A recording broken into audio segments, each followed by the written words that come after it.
Dans cette vidéo, nous allons plonger dans les enseignements des stoïciens, des philosophes de l'Antiquité, qui ont beaucoup à nous apprendre sur la manière de vivre une vie riche et épanouie. Le stoïcisme, une philosophie née il y a plus de 2000 ans, continue de résonner avec une pertinence étonnante dans notre monde moderne. Que vous soyez à la recherche de la paix intérieure, de la résilience face aux défis, ou simplement d'une perspective plus éclairée sur la vie, les leçons des stoïciens peuvent vous offrir des outils précieux. Le stoïcisme est une école de philosophie, fondée à Athènes par Zénon de Citium, au début du IIIe siècle avant Jésus-Christ. Les stoïciens croient que la vertu est le seul bien véritable, et que vivre en accord avec la nature est essentiel pour atteindre l'eudémonia, ou la véritable satisfaction de la vie. Parmi les stoïciens les plus célèbres, on trouve Sénèque, un homme d'État et dramaturge romain, et Épictète, un esclave devenu philosophe, et Marc Aurèle, un empereur romain connu pour ses écrits philosophiques. À la fin de cette réalisation, vous aurez acquis 5 leçons puissantes, tirées des enseignements des stoïciens, que vous pourrez appliquer immédiatement dans votre vie pour mieux gérer le stress, améliorer vos relations, et cultiver une perspective plus positive et résiliente. Alors, sans plus attendre, plongeons dans ces leçons intemporelles. La première leçon c'est l'importance de la vertu. Définition de la vertu selon les stoïciens.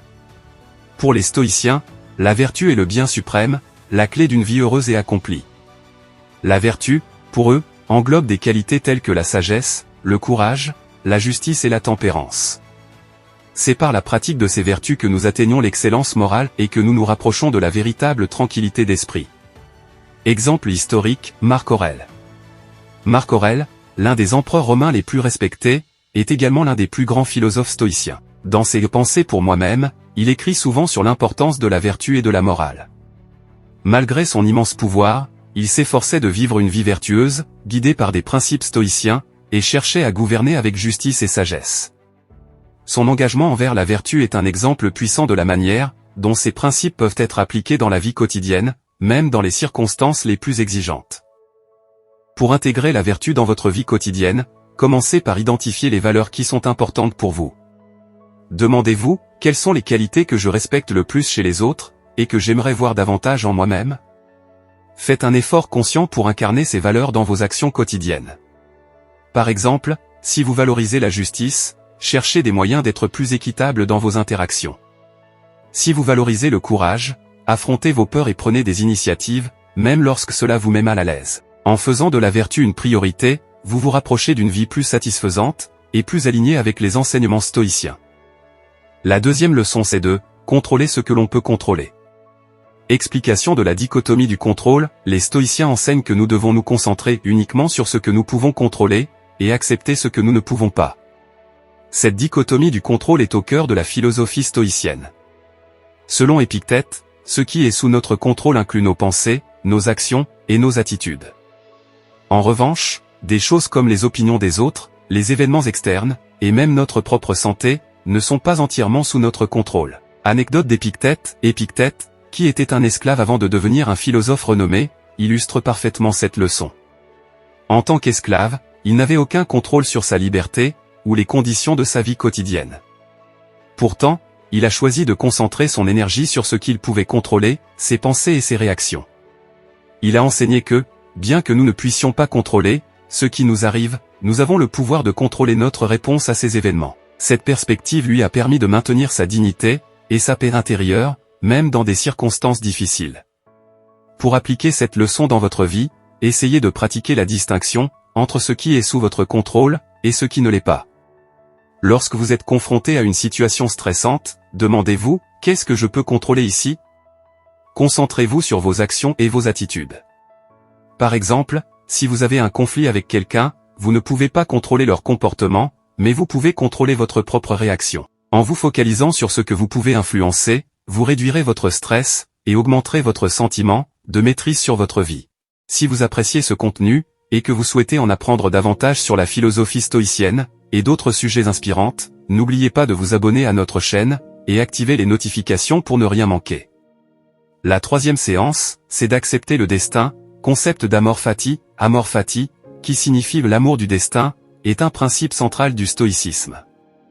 Les stoïciens croient que tout ce qui arrive fait partie de l'ordre naturel, de l'univers et doit être accepté avec gratitude. Cette acceptation ne signifie pas la résignation, mais plutôt une reconnaissance, que tout ce qui se passe a sa place et sa raison d'être dans le grand schéma des choses. Exemple historique, Sénèque et l'exil. Sénèque, un autre grand stoïcien, a vécu des moments difficiles, notamment lorsqu'il a été exilé par l'empereur Claude. Au lieu de se lamenter sur son sort, Sénèque a utilisé ce temps pour réfléchir, écrire et développer sa philosophie. Il a vu son exil non pas comme une punition, mais comme une opportunité de croissance et de développement personnel. Cette attitude stoïcienne d'acceptation proactive de son destin l'a aidé à surmonter l'adversité et à trouver la paix intérieure malgré les circonstances. Pour intégrer Amor Fati dans votre vie, essayez de voir les défis et les revers comme des opportunités d'apprentissage et de croissance. Lorsque vous êtes confronté à une situation difficile, demandez-vous, qu'est-ce que je peux apprendre de cela? Comment puis-je grandir à travers cette expérience? Adopter cette perspective peut transformer votre relation avec l'adversité et vous aider à cultiver une attitude de résilience et de gratitude, même dans les moments les plus difficiles. Leçon 4, la méditation sur la mortalité, Memento Mori. Memento Mori, qui signifie le souviens-toi que tu vas mourir, est un rappel puissant de la brièveté de la vie. Pour les stoïciens, cette méditation sur la mortalité n'est pas morose, mais plutôt une invitation à vivre pleinement et authentiquement. En nous rappelant que notre temps est limité, nous sommes encouragés à ne pas le gaspiller sur des choses insignifiantes et à nous concentrer sur ce qui est vraiment important. Citation de Sénèque, Sénèque a beaucoup écrit sur la mortalité et l'importance de vivre une vie consciente. Dans ses lettres à Lucilius, il dit « La vie, si elle est bien remplie, est longue ». Pour Sénèque, ce n'est pas la durée de la vie qui compte, mais la manière dont elle est vécue. En méditant sur notre mortalité, nous pouvons nous rappeler d'apprécier chaque moment et de vivre avec intention. Essayez cet exercice de méditation simple pour mieux apprécier la vie. Chaque matin, prenez quelques minutes pour réfléchir à l'idée que ce jour pourrait être votre dernier. Cela peut sembler sombre, mais en réalité, cela vous aidera à vous concentrer sur ce qui est vraiment important. Demandez-vous, si c'était mon dernier jour, que ferais-je différemment? Comment puis-je vivre aujourd'hui de manière à ne rien regretter? En intégrant cette pratique, vous cultiverez une gratitude plus profonde pour chaque instant et serez plus attentif à la manière dont vous passez votre temps. La 5e leçon, c'est la perspective universelle. Importance de la connexion universelle, les stoïciens nous encouragent à nous voir comme une partie d'un tout plus grand. Cette perspective universelle nous rappelle que nous sommes tous interconnectés et que nos actions ont des répercussions sur l'ensemble de la communauté. En cultivant cette conscience, nous pouvons développer un sens plus profond de l'empathie, de l'altruisme et de la responsabilité. Citation de Marc Aurèle, dans ses pensées, écrit « Rien de ce qui est humain ne m'est étranger ». Cette citation illustre son engagement envers une perspective universelle, et son souci pour l'humanité dans son ensemble. En reconnaissant notre connexion avec les autres, nous pouvons mieux comprendre et apprécier les expériences. Pour intégrer cette perspective universelle dans votre vie, essayez de voir vos actions sous l'angle de leur impact sur la communauté. Posez-vous des questions telles que « Comment mes actions affectent-elles les autres? Comment puis-je contribuer positivement à la société ?» En développant une conscience plus large de vos connexions avec les autres, vous cultiverez l'empathie, la solidarité et une plus grande responsabilité sociale.